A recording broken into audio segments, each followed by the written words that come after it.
I came from a family of warlocks and witches. I got the cross upside down here. I got scars here. I have another symbol here that is the 21 rows to the dark side was carved into my flesh, that the devil said, carve that into him because he's going to be the gatekeeper of the demonic kingdom. When you're buddies with the devil, what are the things that specifically that the devil's telling you? False realities, things that you don't have, things that you want, things that you can't get. And one time, the devil was sitting on the passenger seat. And he said, there's a guy on the rooftop, grab him and sacrifice him for me. I tried to drag him into my apartment. I was half demon possessed. But there was this guy there. The guy. Yeah, no, real guy, yeah. What happens to get you out of it?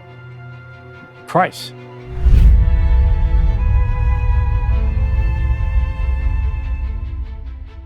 When you hear that someone is a Satanist, you could feel two kinds of shock.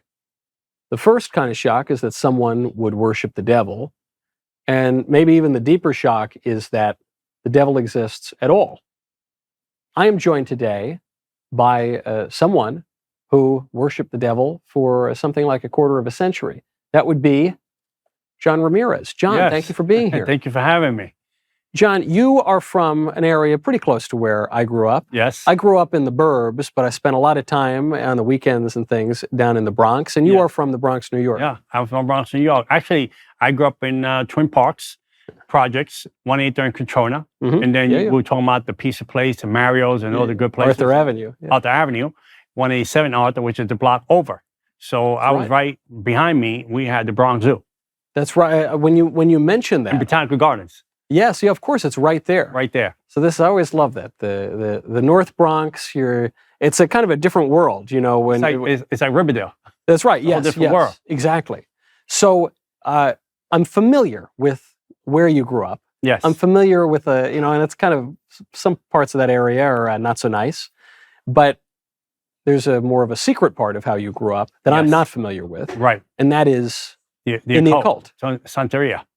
Santeria, it's called, Santeria means worship of saints, but that's a sugarcoat name, worship of demons. Yeah. So they deal with the nature, they deal with the ocean, rivers, they deal with the mountains, they deal with the cemetery, and they're all demonic forces. So I was initiated at the age of 8 years old, an ex-devil worshiper, because you become a Satanist. A Satanist, like being compared to being like a young Christian, Okay, because the devil a copies catechumen everything. or something. Yeah, something like that. But then you move up the ranks, and then you become a warlock.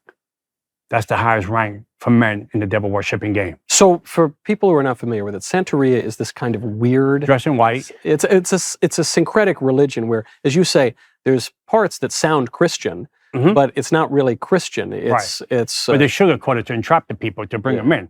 So once you're in, they're basically around the Catholic Church. Yeah. They're trying to dress it up that way.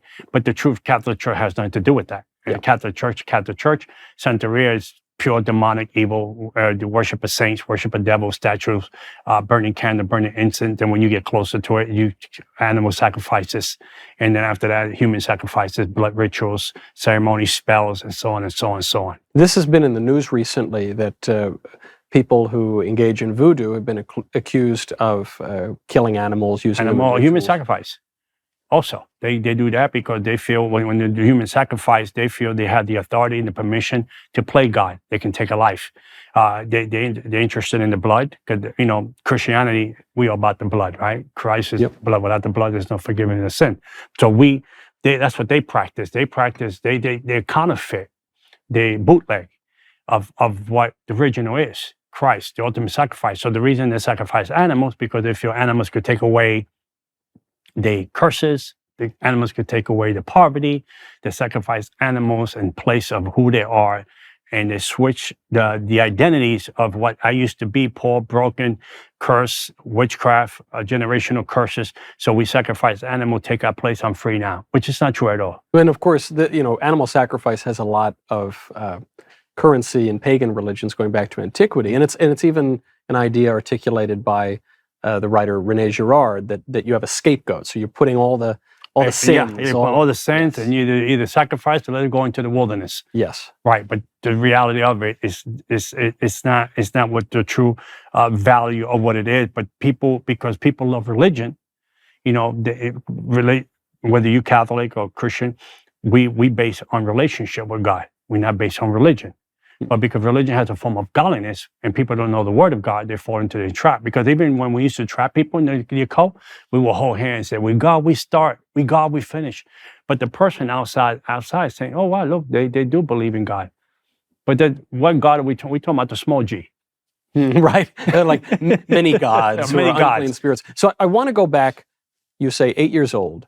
If 7.5. 7.5. Because I was playing in the schoolyard in the South Bronx, and the necklace fell from the second heaven, fell on my feet. Principalities run the second heaven, the first heaven, and then the earth, right? So the necklace fell, 7 demonic powers fell on my feet. I grabbed it, I put it in my pocket. I was with a bully.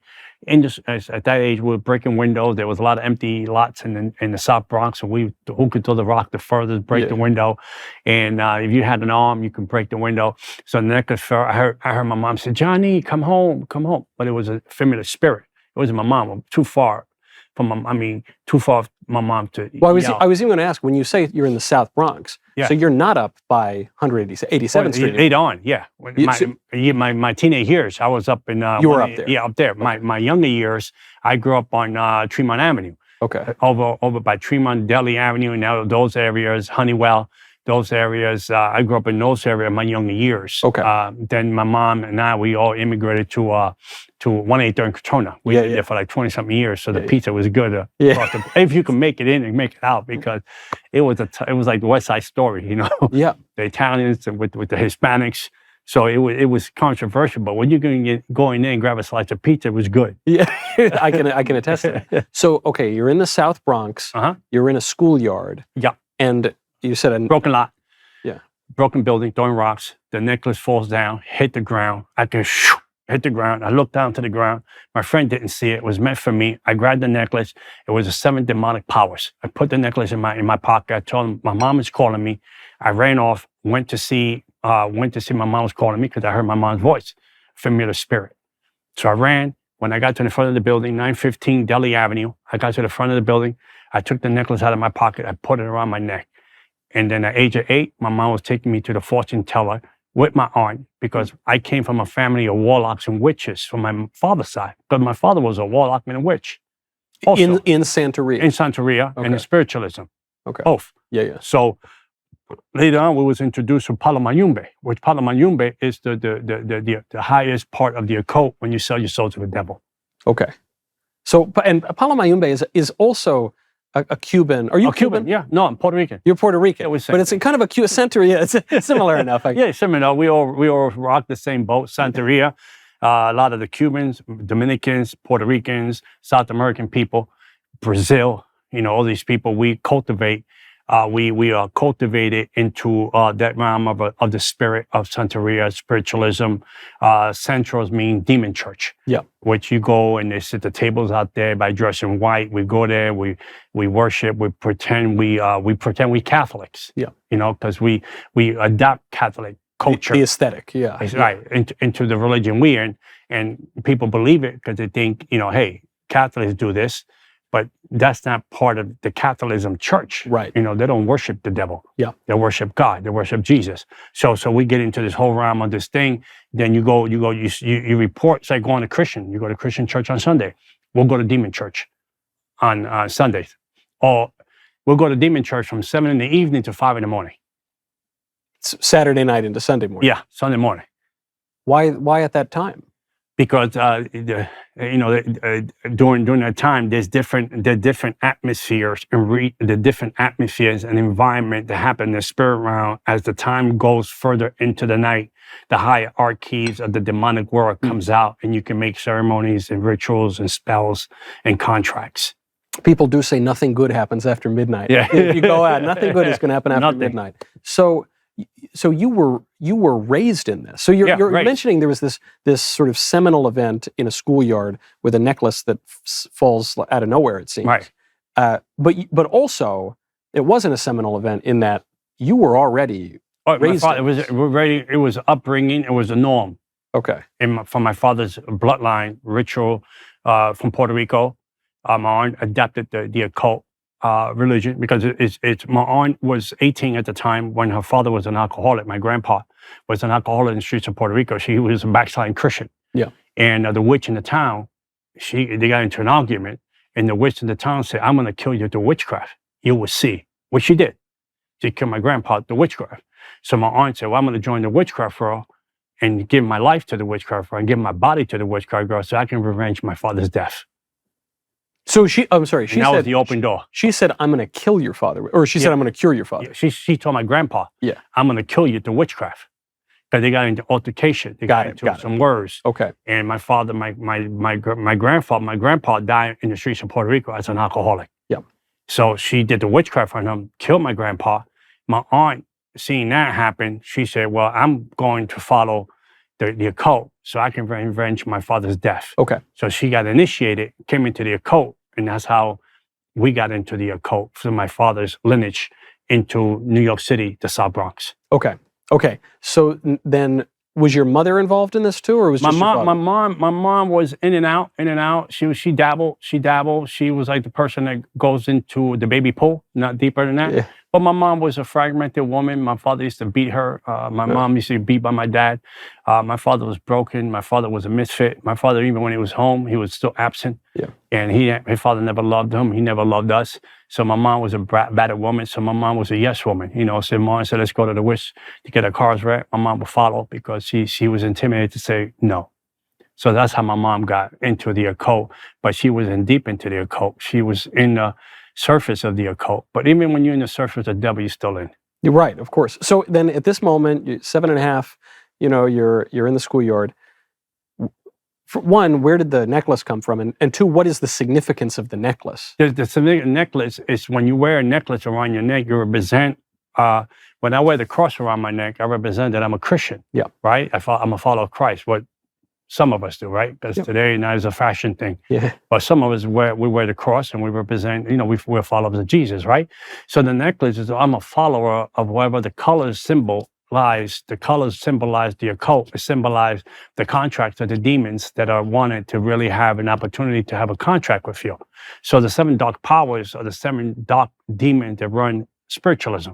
So I had the necklace around my neck, and that represented that, and the necklace represented something that you belong to something. So as a boy, when this necklace falls out, what was your reaction? Did you know that this had this significance? I kind of knew it had a significance to it because it was already cultivated in my family. Right. We wear beads, we wear colors. So were you candles, surprised when, did you wonder, like, hey, where'd this necklace come from? No, I didn't wonder. I just was at awe. And, in my own fragmented mind at the age of 7.5, I thought, man, this got to be a gift because it came out of nowhere. I mean, no one handed it over to me. No one came over and said, hey, I purchased this for you. It came out of nowhere. So that means it means something. That means I'm a somebody. That means, because when you grow up in the South Bronx, a lot of people grow up in the South Bronx, we fragmented, no father, no real relationship. It's a tough part of town. Tough part of town. I mean, there's no structure, you know what I mean? So you want to belong to something. Either you belong to a gang in the street or whatever, or you belong to the occult. So that necklace is an opportunity to me to say, hey, look, I think I'm a somebody. I think there's something, there's a sign here. It's trying to tell me something because my family follow it. So I'm part of that. And age of 8, I'm heading to the witch house to do a ceremony. So you go home after you find this necklace. Did you tell your... Yeah, I told my parents, put it on and said, look, it just came out, it fell from the sky, so I guess God gave it to me. Because everything that represents the sky, we think is coming from heaven, right? But in reality, that's not true. So I say, look, it came from the sky, God gave it to me. That means I'm blessed because I got it. So I think I'm the chosen one, and you run with it. You run, and then you got demonic forces, and I know sometimes people, it's hard to believe. They put stuff in your head to make you believe.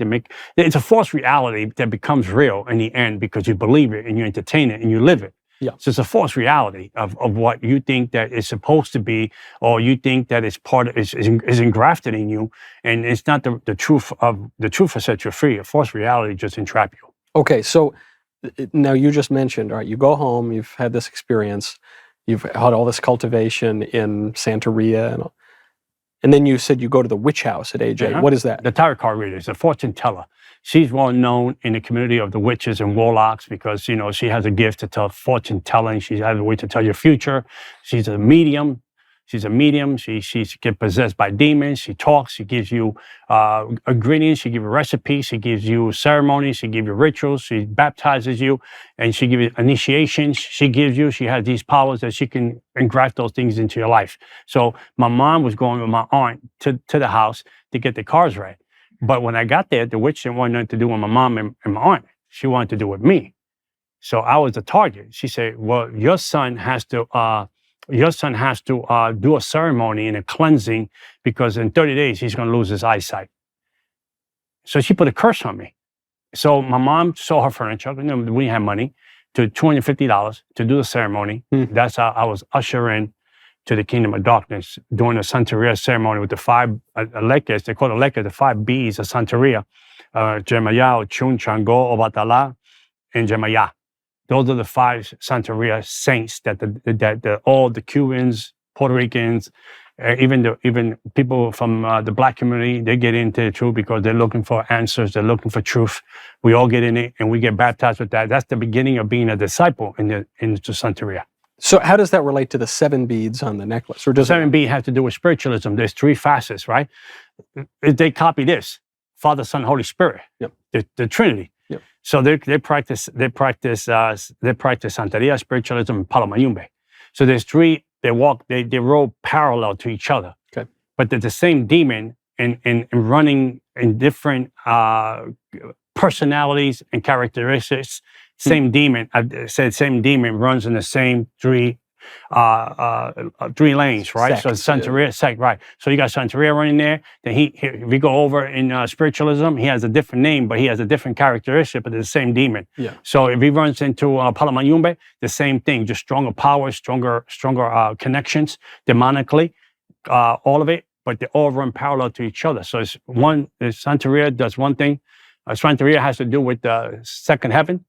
The first heaven has to do with spiritualism, and the ground spiritualism, and also spiritualism, Santeria, and Palo Mayumbe has to do with the contract with the devil. When you saw the marks in my body, that you sell your soul to the devil. I got the cross upside down here. I got scars here.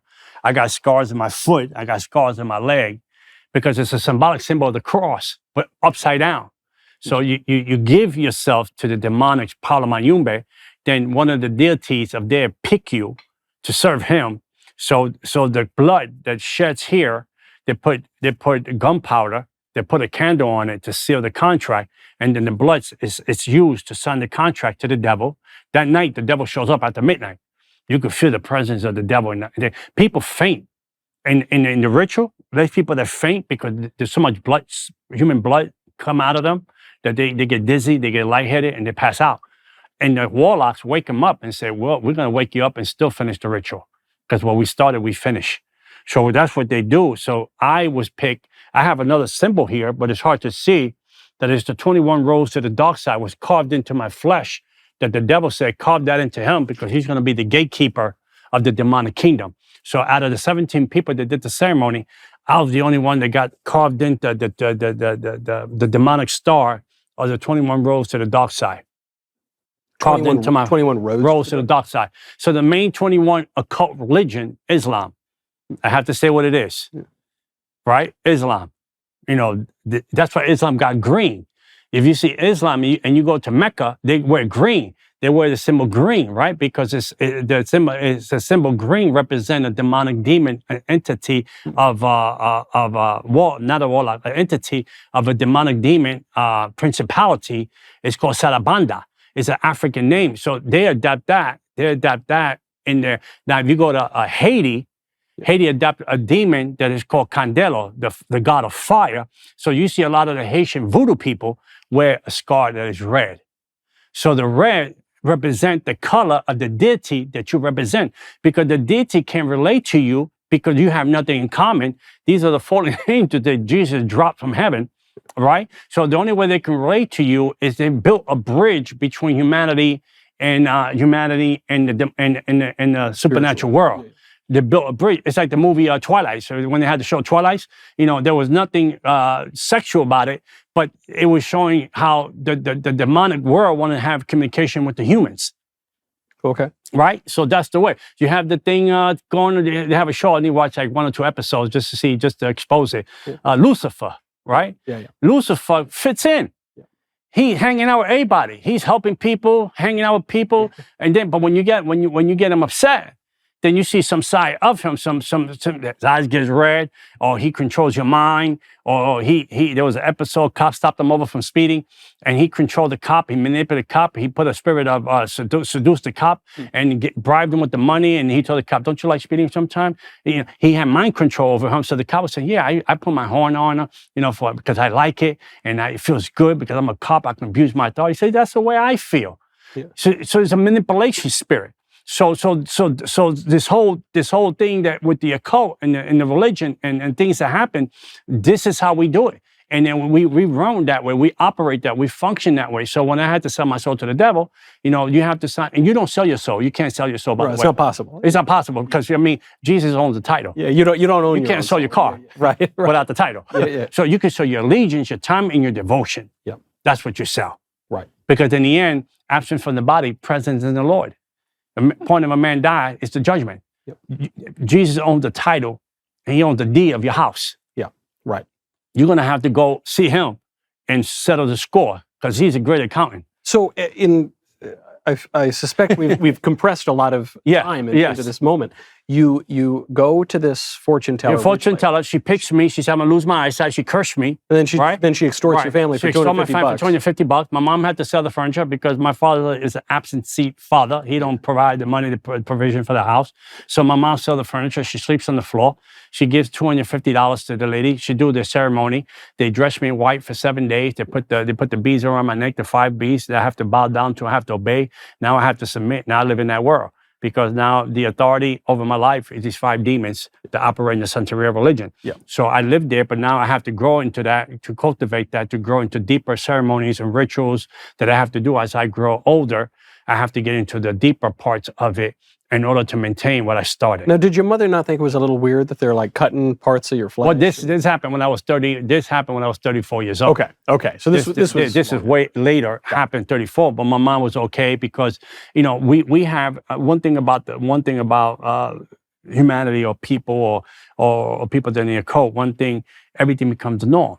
Yeah. My grandma used to practice this. My mother practiced this. My aunt used to practice it. So it's okay. I can practice it because it's just become part of a family, a fabric. Yeah. So we practice it, but we don't know what we're practicing because we don't know the truth of it. We know the facts of it. But the truth, later on, once you're deep into it, the truth starts to come out. You worship demons. You worship the devil. You make ceremonies, you make contracts, you did spells, you did rituals. I was doing rituals. I did ritual ceremonies that I can astral project and leave my body. I've heard of astral projection. I was talking to a guy actually on this series who said that he visited the surface of the sun. And I said, well, how'd you manage that? I said, how was it? He said, it's pretty hot. And I said, what do you mean? And he used this phrase, astral projection, that I still don't really understand. Astral projecting is a ceremony you do with a demon. Anton LaVey did it, and he ended up dying later. One of the founders of one of the Satanist the Church of Satan. Yeah. He was the founder. He was the real deal at the time. And he actually projected, and a Christian prayed and cut the silver cord. And that's how he died. The true story. And that's how he died. Because the silver cord was cut, he couldn't go back into his body. The silver cord is the contract between the demon and him. It's not a silver cord like the movies. Yeah. It's the contract. Because the person that's helping you astral project, that's leading the way, taking you out of your body, it's a demon. So you're in unity with the demon. You go around regions, you curse regions, you reinforce demons, you fly over regions, you curse poverty, you curse homosexuality region, you curse premature death. To be in those areas, right, like Baltimore, south of Chicago, people killing each other. Yeah. It's not a culture thing; it's a murder thing. It's a murder spirit. So you reinforce those areas. You actually project with that demon to make the contract to curse those areas, those regions, curse the atmosphere. And so you did this. Yeah, that was my thing. I was like doing astral projecting, like having Kool-Aid. I was so addicted to it. And what is it? So what are you seeing then? Is it? It's like you're coming out of your body, but you see everything. It's like when a person dies, you come out of your body, and the person is just as alive, like even more alive than you were in your body. Because you're more alive, it's your spirit that's coming out. So to me, when I used to go out and run the regions, whether it's Europe, London, I would fly in those areas or fly back here. I would force myself to sleep during the day so I can fly out and curse the Europe, because Europe was nighttime. So at what point, you said it's only when you get deeper into the occult that you got to go deeper to the occult, because you got to the ceremonies and rituals that you got to do, and commitment and trustworthiness, and there's you have to have a level of relationship and respect with the demons in order to take you to that level. You can't just walk in and tomorrow you say, hey, I want to astral project, sign me up. Impossible. Right. There's so much more to say. First, though, go to expressvpn.com/Michael, letter Y, letter T. Every time you connect to an unencrypted network at a coffee shop, hotel, or airport, you are essentially rolling out the red carpet for hackers to access your personal data.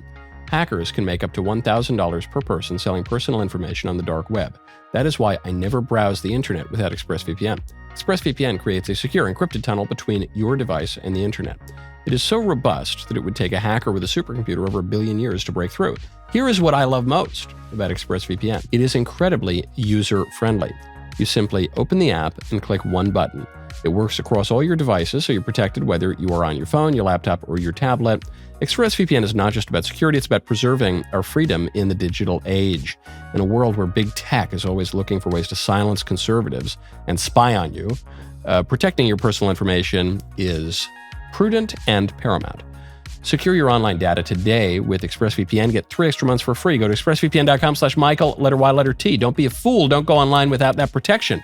expressvpn.com/Michael YT. expressvpn.com/Michael, letter Y, letter T. So, but how? At what point did you realize you're not doing something good and worshiping God?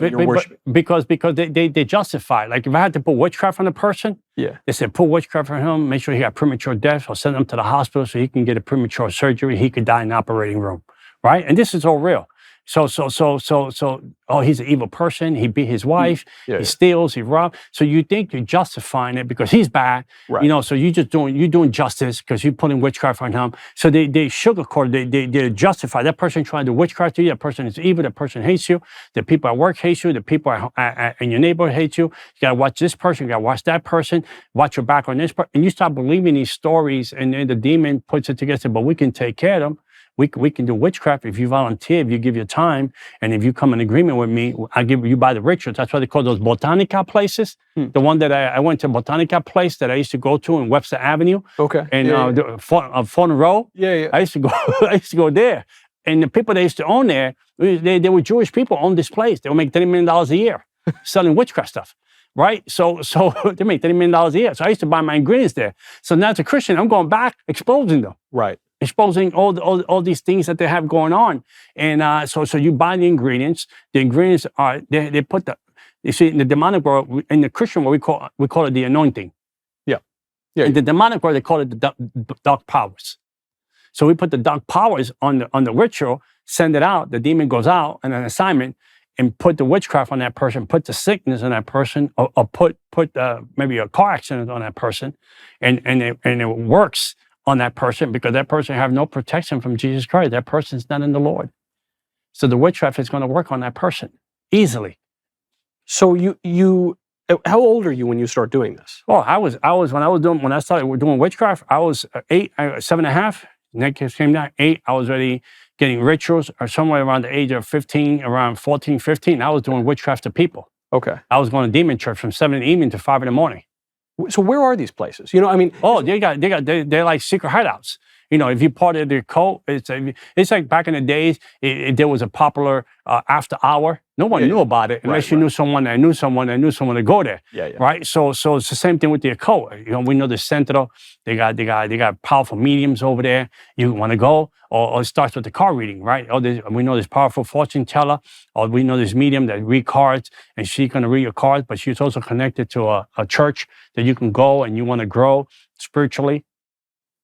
You're not growing spiritually, you're decaying spiritually. Right. You want to grow spiritually, you go and they do ritual, they do ceremony, you can be successful. That's why the people in Hollywood, they buy into the system. You want movies, you want money, you want fame, you want power, sign here. Same thing in politics. Yeah. Sign here. Look in politics. They're all witches and warlocks, man. Pelosi, the Puerto Rican girl, OC. Yeah. Another New York. She's from the Bronx. That's the new Jezebel. Yeah. That's the new Jezebel. Biden is a corpse. Yeah. He's a corpse. He may have already departed his body. He left. He checked out a long time ago. Yeah. Kamala Harris. People don't like hearing the truth. You know, the truth will set you free. Do I got against anything that come out? I don't even know her. But I know the demonic. And I know what they're trying to do to the country. I know what they're trying to do to the people. Taylor Swift, what they're trying to do to the people. I know the witchcraft they're trying to. If I was famous, for say, and I love the people, they buy my tickets to come to my concert. Wouldn't I want you to live a good life? Right. Right. So you can have a good job. You can have live in a good place. You can have money. Not only buy tickets for my concert, but you can provide for your family. Why would I tell you to vote for the devil? Because I'm part of the devil. I'm part of the system. So I have to maintain the system. Because if I don't maintain the system comes after me. Right. Right. Like Epstein. You see that happen. Yeah. With Epstein. Yeah. P. Diddy now. Right. Someone has to get sacrificed. Because the system has to keep going. You got Cardi B. She said it on television. I don't want to do this anymore. I don't want to dress up like the devil. I don't want to sing devil songs anymore. I just want to be a mother. She said it out of her mouth. Yeah. They saying it, they doing it. It's not, I'm not hating. I want the best in your life through the truth of Jesus Christ in your life. I'm not hating. I have more powers than all you peanut galleries put together. So you're mentioning that you were doing this from the age of 8 up through your teenagers, up to, you said 34. 35. I got saved. Okay. 1999. Okay. It's not the song from Prince. So it's you're 35 years old. But you said you sold your soul to the devil only a year or two before. Yeah, but when I saw myself at 34 years old, I already was in the devil's kingdom. Yeah. It's like saying I can drive a car and I'm good at it. I can go 200 miles an hour. I just don't have a license.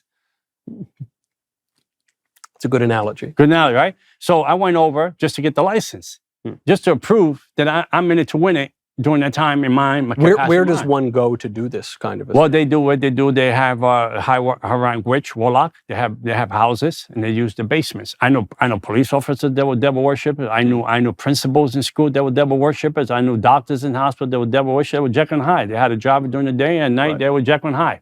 You know, they call it the religion. That's what they call it, the religion.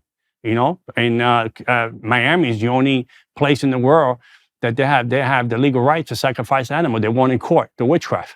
Right. So religious liberty issue. Yeah, religious liberty. So this is what they got. So basically, you know, in the whole thing, I just went and said at 34 years old, 17 people came. You had to pay $3,500, an initiation fee. For the warlock. Baptism now 17, free. Yeah. Salvation is free. Baptism is free. I mean, think about it. 17 people at $3,500 a pop. Yeah, that's good money. How much money the guy made, the high warlock? Right. You know, I mean, because it's a money thing. Car reading is a money thing. Doing ritual spells is a money thing. The eye ceremony was. Well, this witch cursed my eyes for real, and then later on I have all these surgery, but the grace of God and the goodness of God kept my eye surgery, because on paper, all the medical doctors in the world say there's no way you're able to see. On paper, scientifically, I should be blind. But I got Jesus Christ on my side. I can see. So 34, you say, okay, I'm getting the license. I got married Halloween. I got Halloween demonic wedding. I guess that's fitting. Witchcraft. Yeah, October 31st, I got married Halloween. I was 22 years old. I got married Halloween. All witches and warlock came to my Halloween. We did animal sacrifice and blood rituals. Me and my wife, we got married Halloween. She was a witch. I was a warlock. And we worked for FedEx. Makes me want to wash my packages when I get them. How did you meet your wife? I met my wife at a club. Okay. Dancing club. But it wasn't a specific in the Bronx, witchcraft thing. Westchester. Okay. PC's, I think it was called. Okay. In the corner there. Yeah. So we met her. I met her. She was from Brooklyn. I'm from Bronx. We met. At the time we met, we hung out. And she was going through some things. I said, I got an aunt that she knows how to read cards, tarot cards. Yeah. And she said, really? She said, could I bring my friend with me? We get the cards read. So they got the cards read. Mom did the cards for them and everything, and the tarot cards, and told her the future. And me and my wife ended up together, and we ended up getting married in Halloween, October 31st. Was she already involved in the occult? No, she wasn't. You brought her in? I brought her in. And I brought her out. Huh, well, that's good. Yeah. All's well that ends well. Yeah. You know, when you say there was a demonic wedding ceremony, a lot of people are going to think that sounds crazy. I've heard of these. In fact, I know of a specific instance where it was some witch basically doing some kind of wedding ceremony. Mm-hmm. Because In New York, it's a demonic covenant, right? Yeah. When you get married in real life, like I did now, I'm married now, right? Yeah. I'm married to a beautiful Asian girl, Yeah. right, in California, right? So when I get married now, we do a covenant with God. It's a sanctification. It's a blessing. It's a covenant with the Lord, you and your mate, that you come together and you become married, right? So there's that covenant, but then you got a witchcraft covenant from the dark side, the opposite side of the tracks. That when you high rank in the occult, you have to get married and get approved by demons and principalities and territorial spirits, marine spirits, water spirits. They have to come together, do high power mediums and warlocks and witches come together to really bless the unity between a witch and a warlock coming together to get married. Now, were you baptized as a boy or anything, or no? Like actually baptized? Catholic, yeah. You were, Yeah, so you were already baptized. Yeah, baptized when I was young. And then apostatized, obviously, Yeah. into Santa Maria. So, or Santa Maria is good. No, Santeria is bad. Yeah. So then you get married. This is around 34. This is around I got married when I was like 22. 22. Okay, so you guys were in it for a long time. For a very long time. So then what happens to get you out of it? Christ. I used to, again, I would have shot myself if you thought I was going to be a Christian. I said, I'd rather die and go to hell before I become a Christian. To me, Christianity was bogus, phony, for hopeless people, for people that they didn't have a life. They just radical, crazy people that were like Dumb and Dumber. I love the idea that you're, sacrificing animals to demons, and you say, yeah, but what those Christians are doing, that's nuts. Yeah, that's nuts. Crazy. That's crazy. I would never do that. But I was doing this. Did you believe? So you believed at the time, not that Christ was bad, but that it was all just fake. To me, I didn't have respect for God. I didn't, because my allegiance was to the devil. I saw powers in the dark side and that was like so supernatural. I didn't know the power of Jesus. I remember one time I used to come from clubs, have demon possessed, drink 17 Coronas, drink half a pint of Bacardi lemon, and be half demon possessed, driving 90 miles an hour to the Cross Bronx. Yeah. At 4 a.m. Yeah. Park my car. You know where I park it. And one time I was coming. I parked my car, and the devil was sitting on the passenger seat. You're saying your seat, you could feel him, or you could see him? You could feel the presence of something sitting there. Yeah. It's like people, when they send witchcraft to your house. There's Christians that have told me, I feel a presence in my room. I feel something. I know it's not the Holy Spirit. It's something dark and eerie. Sometimes it chokes me. I'm trying to call out the name of Jesus, and I tell them how to fight that. I tell them how to get victory over that, because I know how that game is played. So the demon tells me, the devil tells me, you love me? I said, of course I love you. Now, this is a conscience conversation, in the conscience. And he said, there's a guy on the rooftop. He's hiding in the rooftop. You're going up, when you get off the elevator, he's on the side door there, going to the roof. And grab him and sacrifice him for me. So I go up and I go to the left of the door. I see him there. I try to grab him and bring him into my apartment. Because I had a big thing. I had a big black pot was about this big. It had human bones in it. It had all kind of earthly things in it. That was my meeting place. Like in the tabernacle of the Old Testament, Moses' tabernacle, they met there and they prayed there. Moses was the high priest. But this is the demonic side. This is my tabernacle of the demonic side. Me talking to the demons all night long, or praying, or reading demonic, it's not scripture, demonic books to the demons, and making contracts and making ceremony. So I tried to drag them into my apartment. I was half demon possessed. This guy ran down the stairs, 12th flight. I thought he was in the Olympics. He disappeared. But there was this guy there. The guy. Yeah, no, real guy. Yeah, I was going to bring him into my apartment, stab him in the neck, drain the blood, cut his arm off, cut his legs off, put him in my pot, so the demons can walk the earth like a human person. That was it, and I was disappointed because he disappeared. 2 weeks later, I have a dream. I didn't have a dream. I died in my apartment in 1999. I died in my apartment, ended up in hell, and then the devil showed up in hell, convincing me that don't leave him. And the cross of Jesus Christ, the wooden cross, shows up in hell. And so the devil's talking to me, and I'm talking to him in demonic tongues, and say, I don't know why I'm here. Why am I here? And I was hellbound on a train. They were going so fast, faster than light. I mean, this thing was faster than the speed of sound. And it was full of people in the train. And then you couldn't see the faces of the people, but the terror on the train was so thick that people knew they were going somewhere, but they weren't coming back. And then Jezebel was on the train. And the Jezebel was dressed in a business suit. very elegant woman. She was saying, you traitor, but in demonic tongues.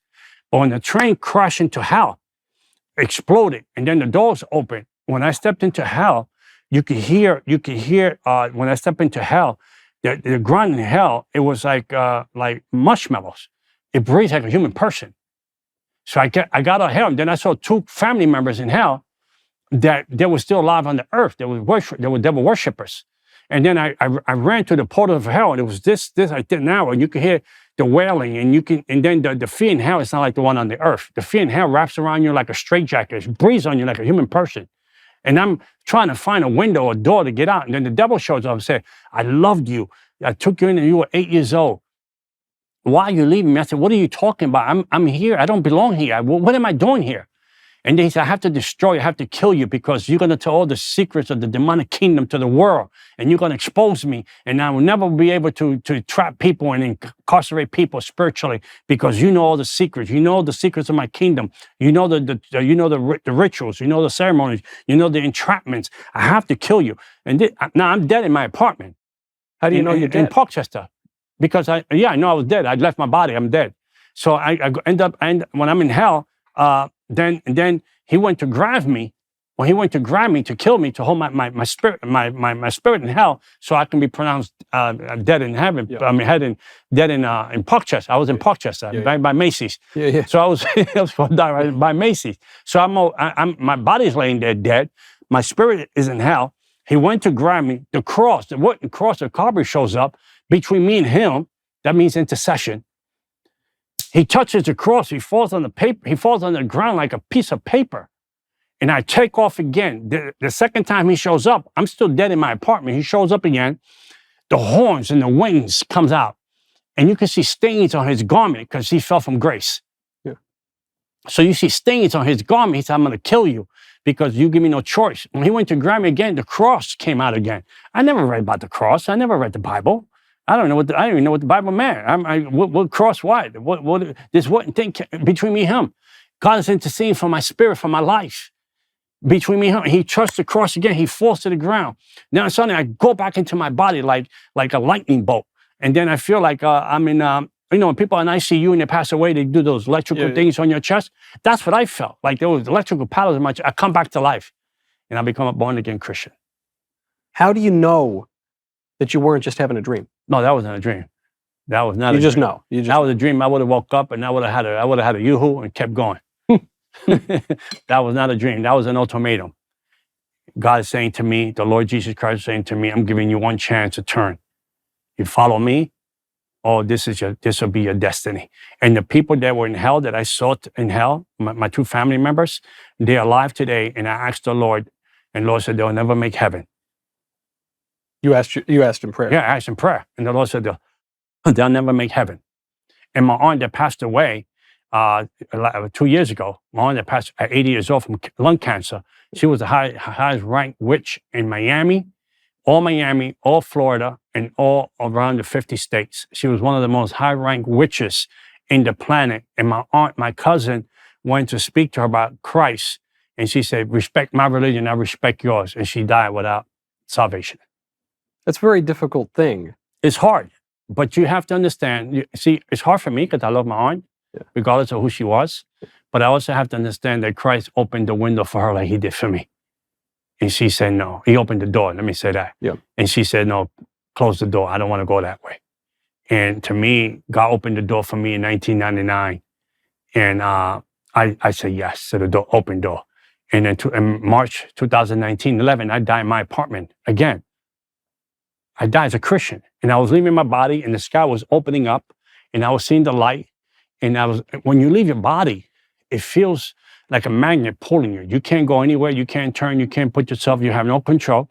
I'm leaving, and as I'm leaving, and when you leave your body, this time around, I'm a Christian. I'm leaving my body, and the awesome thing about it, you don't feel sad. Yeah. You don't feel like my mom's gonna miss me, my daughter's gonna be heartbroken. You don't feel that like when you're in your body. If you're in your body and you start thinking about, if I pass away, my wife, what about my kids? My kids, how they're gonna feel. You don't feel that once you leave your body as a believer. You feel peace, you feel joy, you feel a tranquility over you. So I'm leaving and I see my body there. And all I said was, all I said was, all I said, Lord, I'm disappointed you're taking me home early. If you would have left me, I would have done so much more for put me back in my body. And it was amazing because when I got back into my body, I felt like I went to the cleaners and someone starched my stuff too much. It felt like, and it felt like my hands were opening up again, and I felt the circulation moving again, mechanical, and I felt like the bloodstream running again. My fingers going back to the natural way, because my fingers were like, I don't know, rigor mortis. Yeah, like that. And I felt everything was coming back, and I just came back to life. Never know why that happened. No. And after that, I wrote like 9 books. During, that made good on the promise. During these 2 experiences, you're married. So where was your? Well, I wasn't married then. Me and my wife broke up, I was 27 years old. Oh, okay. I was 27. We broke up. I was still in witchcraft. I left witchcraft at the age of 35. She came with the whole police department to me sign the divorce paper in the street because she knew I was a warlock and she knew I was going to put witchcraft on her and a new husband. And she came like the whole police, 43rd, Soundview Avenue, the 43rd police station, all came, signed the paper, surrounded me. I said, yeah, I signed. I'm not paying for the divorce. He is. He's a sucker paying for the divorce, right? So I signed the papers, gave it to her. And then when I got saved in 35 years old, I became a born again. And then years later, I was like so guilty. I tell you, I was so guilty. I said, Lord, I led her to witchcraft. She needs to get saved. I need to get that off my conscience. Yeah. So one day she calls me up and she tells me, I bought a new house. You want to see where it's at? So, when you go pick up, my daughter was like 11 years old at the time. My daughter's 35 now. So my daughter was like 11, 12 years old. She said, you can pick up the daughter on weekends and, you know where the house is. I said, yeah, sure. So I picked up in front of our house and we drove to the house. She was showing me the way and we sat in the car and I said to her, I said, Madeline, that was her name, Madeline, you're in witchcraft and that's a dead end. I told her, I said, you should give Jesus a chance. I told her the Holy Spirit came into the car. She said, yes, I want to give Jesus a chance. And we said the sinner's prayer right there. She got saved. She threw all her witchcraft stuff away and she moved to the new house. And I was like, she not surprised by your change of tune? No, she was shocked. Like I wanted a relationship with my daughter. Yeah. I asked her for forgiveness. She was shocked. I'd rather shoot myself in the foot before I ask for forgiveness back BC before Christ to anybody. Yeah. Everybody was guilty. I was the only innocent one. Right. So for me to say, forgive me if I hurted you, forgive me for the marriage, forgive me for putting you in witchcraft, forgive me for not being a good dad to my daughter, broken promises. So she knew I was a changed man. She knew that it would take a lot for me to sit at a table and ask for forgiveness. That was it had to be Christ for me to do that. And I did that with her, and I brought her to Christ. And I led her to the Lord years later, and that was like a piano off my back because I was the ignorant person that brought her to witchcraft. Right. But I was the same vessel that God used to bring her to the cross. What did her second husband think of all this? Was he wasn't involved? No, he was cool. He was Catholic. He was cool. Okay. It was cool. Yeah. He loved Jesus. And they went to the church, and he was cool. And he knew that I had no bad intentions, or I didn't want my wife back or anything like that. I just wanted to get the blood off my hands, so to speak. Right. That I wanted her to know Jesus for herself, and God gave me that window, and I did it. And after that, we just became cultural. We talk on the phone once in a while. My daughter grew up. I talked to her. She was old enough to understand when I talked to her, and my relationship grew with my daughter. And today, me and my daughter like peanut butter and jelly. We go together. Great. Yeah. Now, a lot of people are going to hear all this, and they're going to, maybe they'll believe all of it. Maybe they'll believe some of it. Maybe they'll believe absolutely none of it. There was one famous case I can recall of a guy said, I was a Satanist, and then I became a Christian in the early 90s. Mike Warnke or something like that. And he was a fraud. He was totally he fabricated the whole thing. Okay. How do people know you're not making it up? In the end of my story, your story, we have to answer to God. Yeah. If I use God's name to try to make up a story, in the end, I have to give God an account, right? That's my heart. I have to give God an account. There's no reason for me. Listen, I was happy as a devil worshiper. Yeah. I was super happy. I was clubbing. I was in the VIP list in the Copacabana and up in the West Side. Yeah. I had beautiful girlfriends. I didn't have no ugly girls. Most of my girls were strippers. Yeah. I was having a good life. I wasn't depressed and oppressed, and I was not on medication. I wasn't taking no Prozacs and nothing like that. My life was good. Jesus interrupted my life. So, and then when I saw the love of what he had for me won me over. I'm never gonna give that up. Right. I'm gonna live with that until either the rapture come or he takes me home. Right. I'm not gonna give that up. I found truth. I have facts with the devil for 25 years. Facts can be changed. Truth can be changed. Yeah. So I'm with Jesus 24/7. I've been blind. I've been beat up spiritually. My mom, I've been through hell and back with circumstances, situations in my life, with all kind of things in my life, and I've seen the hand of God bring me through. I'm cool with that. I tell people, take the Pepsi challenge. Yeah. Yeah. Right. You can say, Jesus, you real, show me.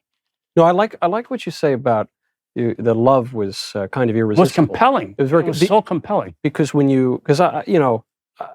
I can understand the temptations of this world, and you say, that's kind of fun. I'm going to the club and looking at these girls and whatever. And but I love sacramental confession. Mm-hmm. I find it psychologically helpful and also spiritually, I think, effective. But if you can't always have sacramental confession. It's not. And so one thing that Catholics do to confess your sins to God before you do that is, I think it was St. John Bosco, though I might be making that up, had this idea of the perfect confession, perfect act of contrition, where you first take a trip up to heaven. Mm-hmm. First you take a trip down to hell, and you see how, in your mind, you see how awful that seems. And hell is the absence of God. Right. And so you kind of just take a look around and see how it feels. Then you take a trip up to heaven, and you see all the things you would lose by losing heaven. And then you take a trip to Calvary in your mind, and you look at the cross, and you see the sacrifice for you that you can either accept or reject. And that this is to give you a sense. That's awesome. Yeah, I find it very effective. That's very, very effective, very compelling. Because you could say, "Oh, the strippers and the booze it is like fun." It's temporary. I'm sure. It's just a moment. A moment. It's like a tickle. Yeah. But after that, the laughter's gone. Right. Because you're empty. Right. I was empty. I wake up in the morning. Sometime I didn't know what to laugh to cry because I was empty. And today, I have a beautiful wife. I have a beautiful daughter. My relationship with my daughter is so amazing now. I didn't have that before. My father didn't have a relationship with me.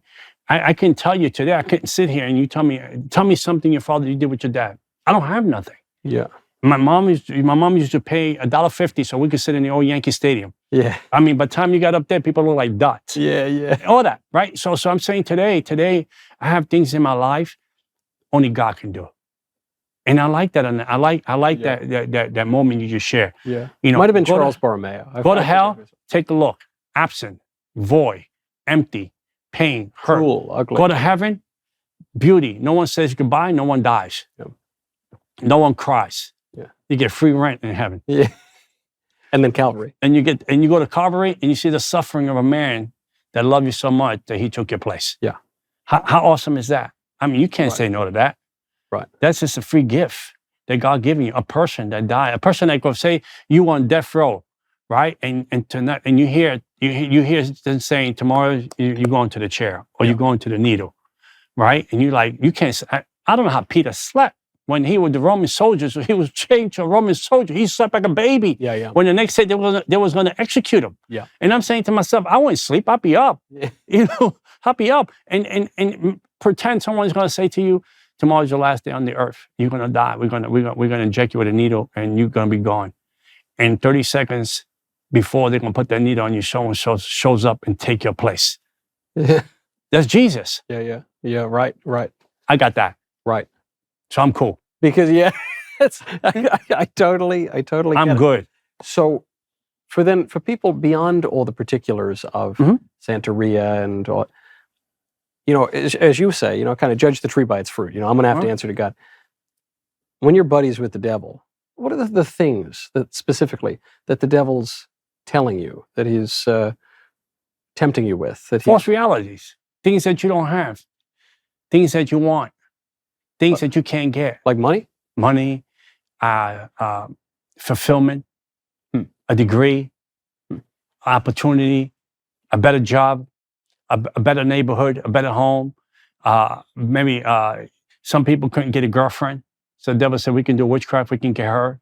She'll never look at you, she never wants you. But there's people that have witchcraft done on them. They won't marry that person. They do all that. We promise you, you'll be stable. all these false promises, false realities that are all smoke and mirrors that they promise you, the devil promised you, like in Hollywood. Yeah. If you go to those people in Hollywood, you see Katy Perry falling apart from time to time, Cardi B falling apart. Yes, they got the Rolls Royce. Yes, they got the big house. Yes, they're wearing the Patek Philippe in diamonds. Yeah. At a cost. Yeah. At a cost. Because behind the scenes, they're crying. Behind the scenes, they're falling apart. They're being tormented. They can't. They sleep, but they can't rest. Yeah. I don't need listen. God owns the cattle of 1,000 hills. Yeah. If He wants to bless me with something, or He wants to give me something, it is from His heart to my hands. And if He gets to me, I'm cool. And if He don't, I'm still good. Yeah. Because I got Him. Yeah. I don't need anything else. That's like the modern idea of freedom is that you just do whatever you want. You go with the strippers or whatever. But of course, that isn't true. The Christian idea is that the man who sins is a slave to sin. And if you want to be really free, you take the yoke of Christ upon you. But the yoke is easy and the burden is light. Yes. And which is why, to use your example of St. Peter, a man can be free in a prison cell. My friend David Berkowitz, my friend, son of Sam. Yeah. Right. I've done Bible studies with him. Really? In jail. I've been with him in jail. Talked to him with pen pals. We write. We talk. And he's doing 365 years. Yeah. And he's more free than people I know that are here that are making a salary of 6 figures. Yeah.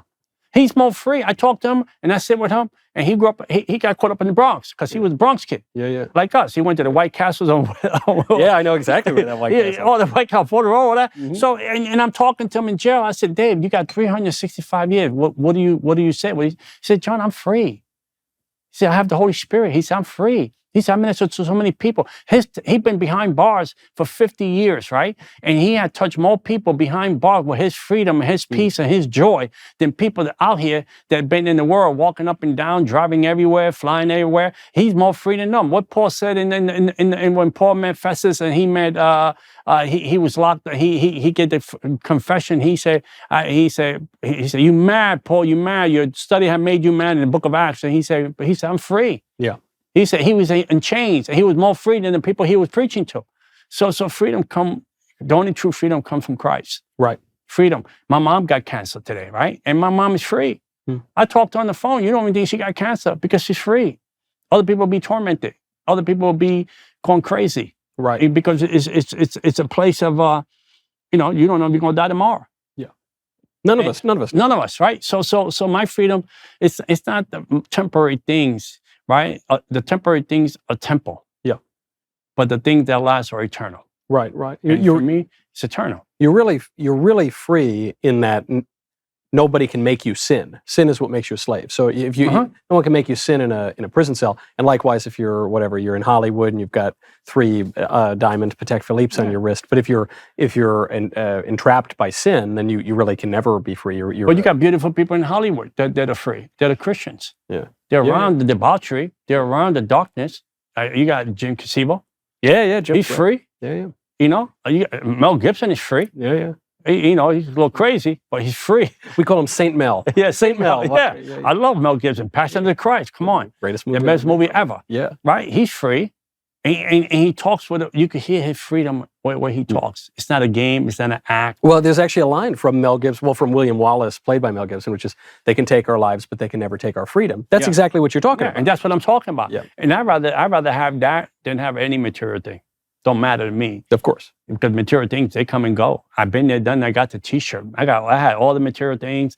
I had, the pretty people. I had the best wines, the best bars, the best lounges in New York City. Mm-hmm. I was hanging out with the pretty people, and for what? Vanity. And now I have fulfillment. I have purpose. I have destiny, and I have someone that holds my pen that's writing my story. How awesome is that? In terms of, and I teach people how to be free. Right? Yeah. No. So this is kind of what I want to get to before I let you go. I know you. And then the tarot cards, man. We got to tell them the tarot cards. Well, okay. This is kind of exactly what I'm talking about. I'm only kidding. No, I would. I appreciate. As long as you don't think it would compromise anyone spiritually, I want to know. There are a lot of people who maybe they think the devil exists. Maybe they think God exists. Maybe they don't think God exists. They might be a little more focused on the devil. Maybe they think he exists. Maybe they think it's all fake. So we know how the devil tempts people. Mm-hmm. But what are some other lies in your experience? Well, the biggest lie the devil says, he offers you something that he can't complete. That's the biggest lie. He promises he can't keep. Yeah. He offers you the story, but he doesn't offer you the finish line. You see? So God gives you the beginning and the end. Right. And God's in between. So I'd rather hold Jesus. Jesus holds the pen of my story. He's writing a masterpiece. Yeah. So to me, that's more important to me than, at least, I don't want to be a person that start everything and finish nothing. I want to be a person that I start and finish well. And only God can do that. Only Jesus Christ can do that in your life. Not religion, the devil's real. I hung out with him for 25 years. He is real, just like this table. But God is greater. God is greater. God is not bootleg. He's not a copycat. He's a great original. So would I rather have a great original or have bootleg and copy? You can have a great original Chanel bag. You can go to Canal Street and get a bootleg one, right? It might look alike, but in the end, who's going to last longer? Right. So I'm going to last longer because I have a relationship with the King of Kings. I'm going to last longer than having a relationship with the devil, because in the end, it doesn't end well. This is what I felt. You mentioned the tarot cards. I can explain it. Well, good. I'd like to, because there was this weird Because experience. people getting fooled. Yes, they So many. right. I had your number. Call Miss Cleo. Yeah. When I was younger, when I was reverting, one of these kind of spiritual medium, like witch people, oddly enough, kind of played a role in my reversion. Okay. The short version of it is, I was an actor, I was on a project, and I talked to an actress, and we were talking about Dante, because she was Italian. And anyway, I saw her sometime later at an audition, and she said, "Michael, you're not going to believe this. I was talking to my psychic, and I walked in, and right away she asks me, 'Who's Dante?' She goes, 'I had been seeing this.' I said, 'Wait, hold on, you see a psychic? What? Excuse me?' But then she said, 'Yeah, I've been seeing this psychic.' And anyway, out of the blue, she asks, 'Who's Dante?' And that's such a weird thing, because we were just talking about Dante. And it really freaked me out. I think I might have even called the woman, though she didn't call me back, thankfully. And what freaked me out about it was, there is a spiritual reality that is not totally explicable by physical means. And and then the next thought I had was, hold on, there are people who go to psychics, who go to tarot card readers, who go to, and so you say the devil promises you something that he can't pay off. Well, of course, what do they promise there? They say, we'll predict the future. But the devil doesn't know the end of the story. He don't know what's going to happen in 10 minutes. Yeah. So it's like the psychic, right? This is what they do. Did you go to psychic, you sit with her, you tell her your name, she writes your name down on a piece of paper, and she say, well, my name is whatever. My name is Miss Cleo, whatever. They use a name, right? So they take the cards, right? They break them in three: past, present, and future. They tell you to break it in three bundles. This is the tarot cards. The tarot cards. Okay. So you break it in three bundles: past, present, and future. The past, demons roam the earth. They know your past, familiar spirits. Yeah. They know what you do. They know what you've been. They know how many abortions you had. They know how many pain you're in. They know your situation, your circumstances. The demon knows. So the demon is reporting to her everything to say on the cards about your past. Now you impress, right? Because you impress. First you get impressed. Like, ooh, she knows. Why she knows that? She don't know me. The humanity of her don't know you, but the demon is talking to her knows you, because demons roam the earth. In the book of Job, God summons the devil. Said, "What have you been doing?" "I've been roaming up and down the earth." Yeah.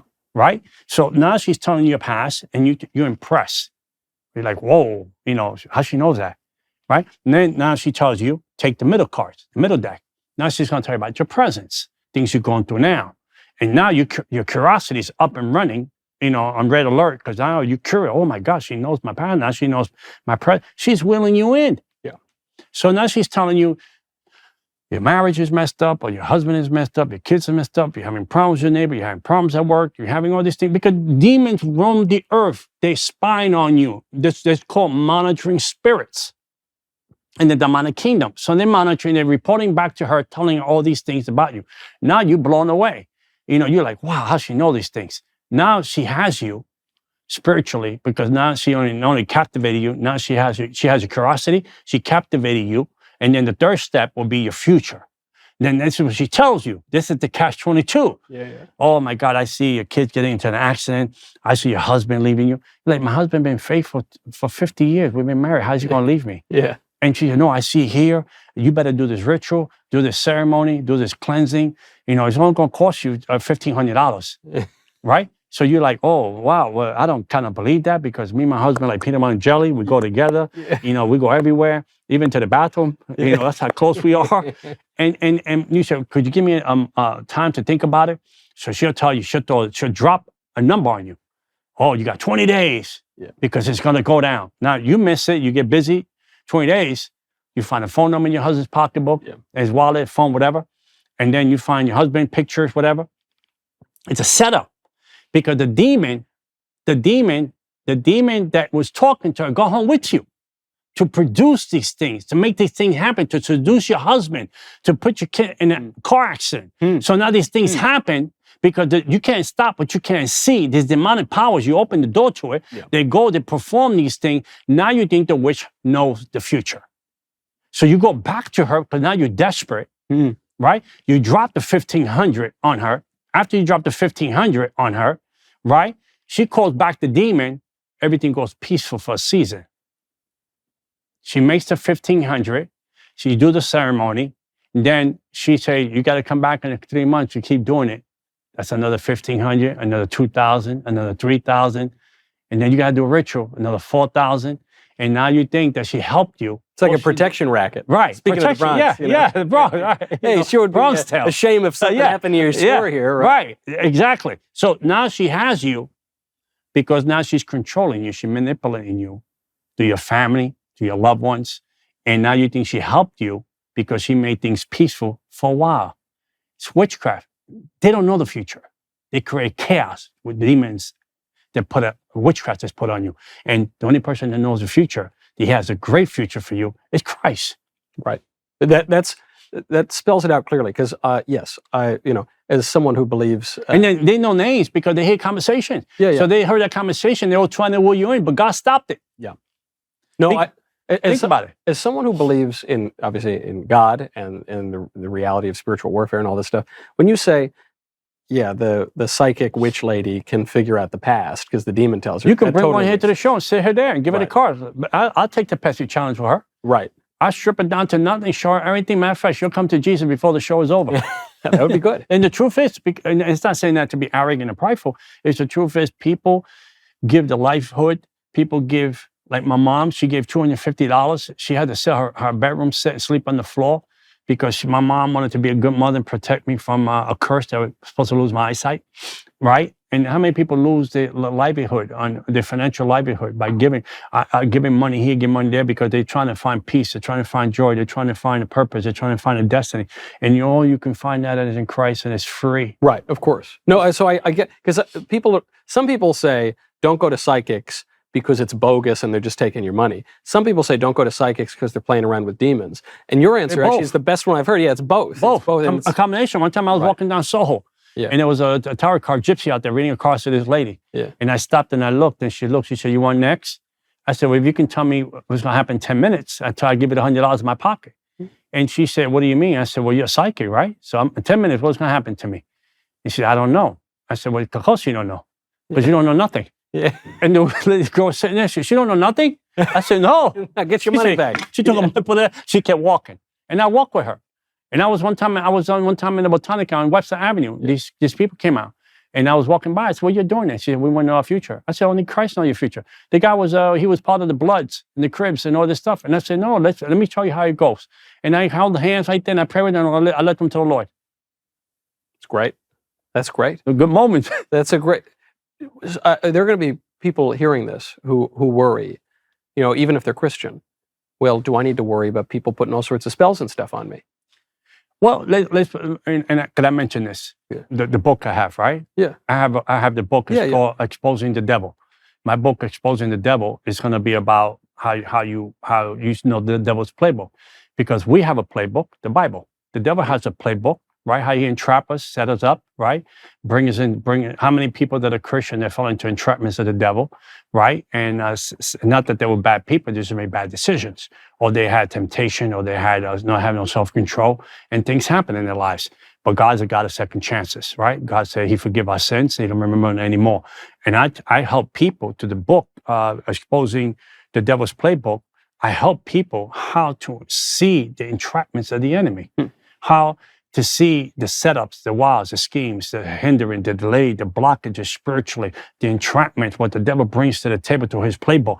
And we need to know as Christians, we need to be wise as a dove and gentle as a serpent. I mean, we need to be a wise as a dove and gentle as a serpent. The other way Wise around. as a serpent. Yeah, exactly. So we need to walk in wisdom. We need to walk in godliness. We need to walk in truth, right? I'm not going to put myself in a place that the devil could take advantage. The Bible says in 2 Corinthians chapter 2:11, say, don't be ignorant of the devil's devices, right? So we need to expose them. We need to train and equip, disciple the body of Christ, because we're in a place right now, there's an antichrist system is coming. Yeah. We got a taste of it, COVID, Yeah. right? If you didn't wear a mask, you can't shop. You didn't wear a mask, you can get on a plane. I used to buy a bag of M&Ms like this, and I used to eat one every 15 minutes. Keep the mask on. Hold the coffee the whole time. Right. You know, and Christian needs to be wise. Yeah, God called us to fight the good fight, but be trained, be equipped.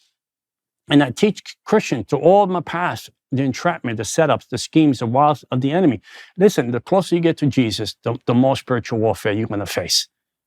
I mean, you know, Jesus will let you get on the boat, right? The last thing I said, Jesus will let you get on the boat, right? It's always a sunny day when you get on the boat with Jesus. Yeah. But when you're in that boat, the storm comes. Yeah. How many times he got on the boat and everything was sunny, and then the storm came? But he's the God of the storm. There's going to be problems, there's going to be trouble, but there's going to be Jesus. I have noticed that. I noticed it in my own life when I reverted. I felt very intense spiritual warfare, and I've seen it with friends of mine. But look what you're doing. Look at your platform. You think the devil's going to go, I'm so happy for him. You know, no, he's going to come after you, but you know, no weapon formed against you is going to prosper. Yeah. The Bible says, if you call on my name, I do mighty and greater things for you. Yeah. Right? You living your purpose, your destiny right here with us today. This is your purpose and destiny. This didn't happen by accident. It's not a coincidence. Providence is sort of all, you know, tightly knit. The providence of God. It's like Esther. I love Esther. Esther, you never mentioned the word God, but the providence of God, the hand seen of God was upon Esther. Yeah. And in her life, she killed the first Hitler. Right? So the providence of God is in your life, my life. And I want to teach and equip, and I want to train Christians, and I want to disciple to see that providence of God, so you can live the life that God has for you. Don't live in the sideline by other people's testimony. Have your own. Don't live in the sideline hoping something good's going to happen for you. I had a lot of Christians say, I'm waiting on God. Well, God is waiting on you. God will always do his part, but he'll never do yours. Yeah. A friend of mine, to bring it back to the Bronx, a friend of mine in the Bronx, way up in 187th Street, he had a kind of a shady past, and you know, I now love that story. Yeah, you know, it's a man. Now he wears an I Love Jesus hat, goes to daily mass, and he has this great line, which I repeat. And he keeps it very simple. He goes, buddy boy, I keep it simple. I do my best, God does the rest. Exactly. I do the natural, God does the supernatural. Yeah. We partners. One hand can't clap together. If you could do that, please show me, because two hands is unity between you and God. And God, all he wants to do is clap his hands with yours. And now you have to do your part. And I want to train, equip Christians, and teach Christians how to fight the good fight, and know that generation of curses are temporary, strongholds are temporary, bondage is temporary, trauma is temporary, but there's victory in Christ. And I teach them to the book called Exposing the Devil's Playbook. I expose everything, all the way down to the nitty gritty on the enemy. Why? Because I love my Christians and brothers and sisters, and I love my relationship with God.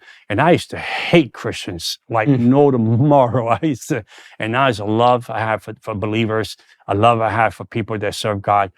If you're Catholic, if you're Pentecost, if you Seventh-day Adventist, listen, in the end, the crucifixion, the virgin birth, and the resurrection put us all together. And at some point, it'll all come together, man. In the end, listen, I'll see you in heaven. You meet my neighbor. I'm gonna have to come over and get some coffee with you. You know, it's you love one person. You love Jesus Christ. And to me, whether where you put it, and it just, you have the same love I have for Jesus, and you believe Jesus died for you, and everything else is just falls together. And I think I would never be here. I mean, I was on the other side. I was playing for the Mets. Yeah. You know, and I'm playing for the Yankees. Yeah, it was a wise choice to switch. Yeah. So I'm here with you. How awesome is that I can be here with you? Yeah. This is ordained before the foundation. I can come and meet you. You're handsome, you're young. Stop it, you're get good out of looking, here. you're Come smart. on. Yeah, come you on. got it going, man. You know? God did wonderful things I can see. I can see the fingerprint of God in your life. Well, thank you very much. Thank you. Of course, you know, with a story such as yours, you know, you can see it very closely, you know, in your own Yes. life. So, you know, to come out the other end of it, I love when we're talking about, you know, do Christians need to worry about these things? And you don't seem like you're worried about very much at all. But I love that point where you say, well, don't play around. Don't play footsie with the devil. Don't put yourself in a position. Don't flirt. Don't flirt. Don't flirt with the devil. Yeah. Temptation comes. The greatest weapon devil got is temptation. Yeah. Right? I wrote that in my book. Temptation comes at a price. Temptation knows your price. Right? The devil could tempt. Right? He could tempt. That's his job. Yeah. He's supposed to tempt. He tempt many people in the Bible. Right? He could tempt. He tempted Jesus 3 times in the wilderness. Right? The devil can tempt, but I don't have to flirt with it. Yeah. Right? Because that's when things start to happen. Flirt means entertain it. Yeah. Right? I don't have to do that. Yes, every attack, every circumstance, every situation in my life is temporary. Because in the end, God brings me through. Every storm in my life, 25, they're still doing witchcraft to me. I still got people doing witchcraft to me. From Haiti, from Cuba, from Miami, New York, they're still doing witchcraft to me. How do you know? How are you aware? Because sometimes I feel things, sometimes I see things, sometimes I feel these things that come over me for no reason. I'm not flirting. I'm not messing around. I'm not hanging out with the devil. I'm not a Starbucks with the devil. I'm not doing none of that. Yeah. And I can feel I know when people send witchcraft to you because I did it for 25 years. I can still feel and sometimes I have dreams. They try to incarcerate me in a dream. I have dreams that I'm in a witchcraft party and they say, hey, John, welcome back. You want us to do this for you? They try to entrap me to do ceremonies in my dreams so I can fall back into the playing field of the dark side. I'm not doing that. I come out preaching in my dreams. I don't know what I preach.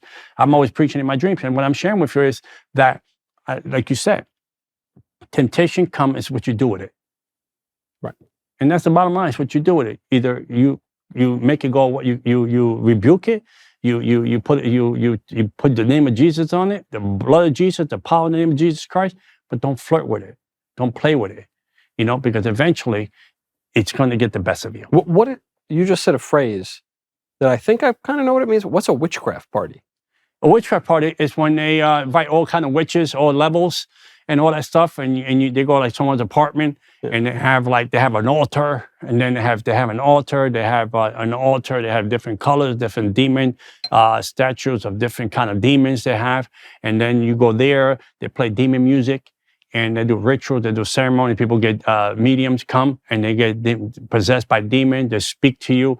They write recipes down. They do ceremonies. They cleanse you. You make appointments with them to do further things, and down the road, that's what a demon party is. This actually brings up one point I meant to ask, but I was so captivated by your story. Where'd you get the human bones for the? Oh, it's like saying it's like auto parts.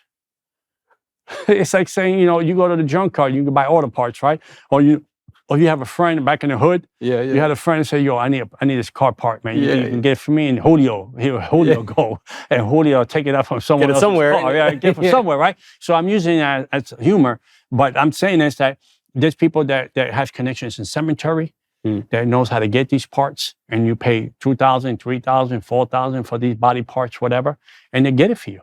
They know how to get it. They have the sources. They have the resources to get these parts, and then you use them for witchcraft.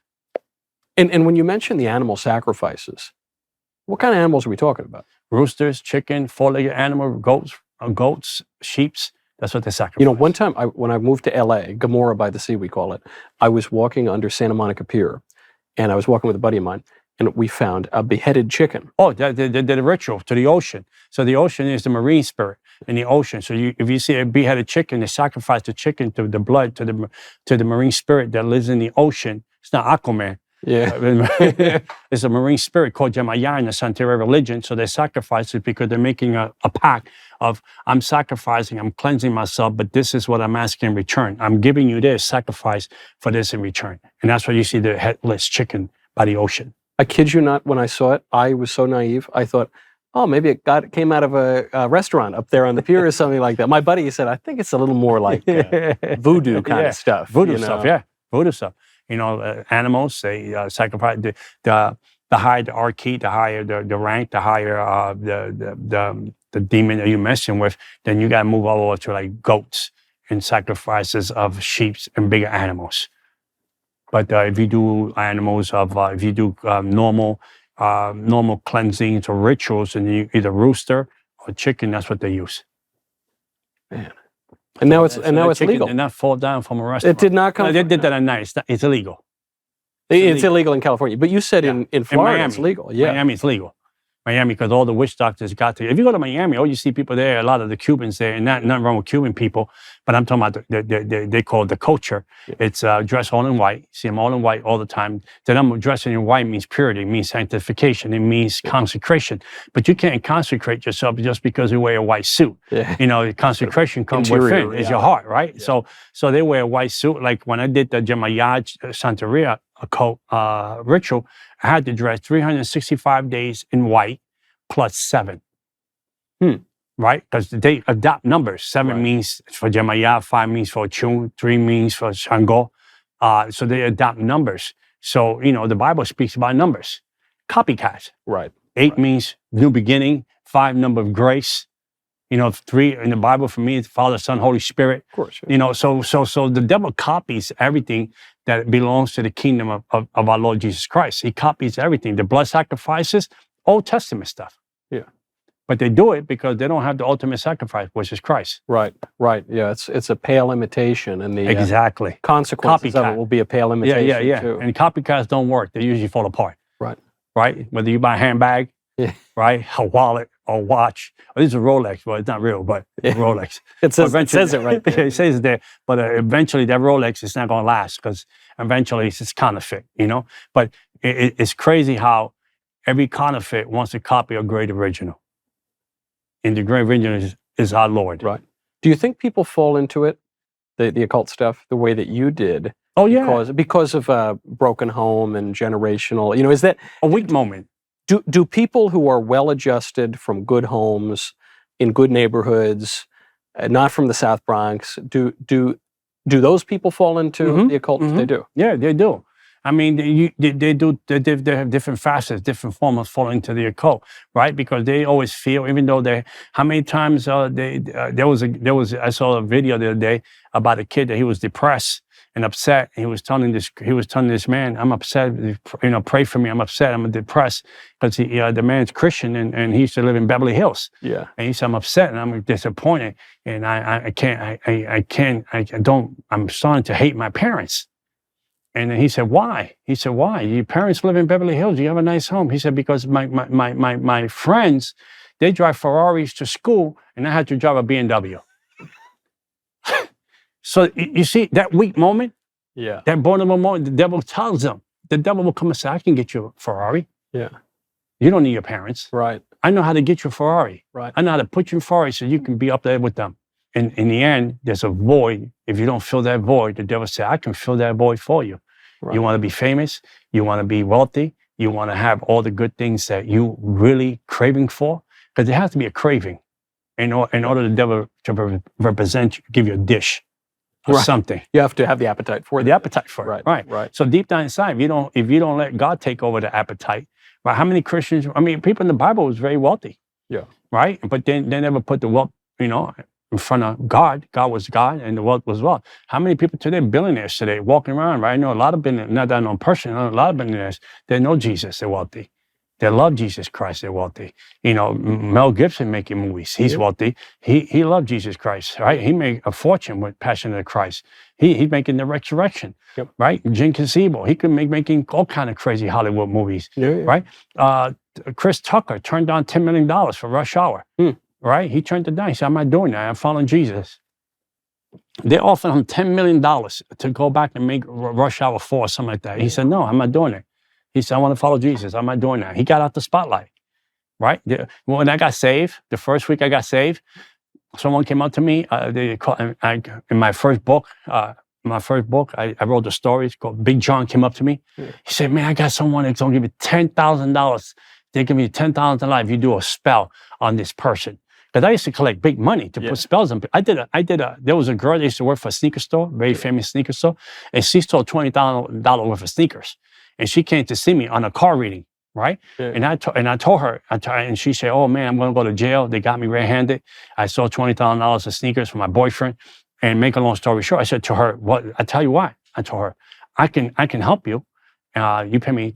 I think it was $20,000. I told you pay me, and I put witchcraft on the lawyers. I put witchcraft on the people, and you never go to jail. She said, okay. And I said, but you're a liar though. You did it. Don't come here and say you didn't do it. I know you're a liar. My demon is telling me you did it. She said, it's true. I did it. I put witchcraft. I separated the lawyers. They got into car accidents. They never made it to court. The judge couldn't prosecute her. Nothing can happen. But in the end, she was worse off because she made a contract with the devil that she had to pay that contract with the devil. So spiritually, she was a mess. Yeah. You see, I prayed for her after I got saved. The Lord set her free. But she paid me $20,000. And then that week that I got saved, that I was on fire for the Lord. I was like, man, Jesus all the way. Woo, woo, woo. Yeah.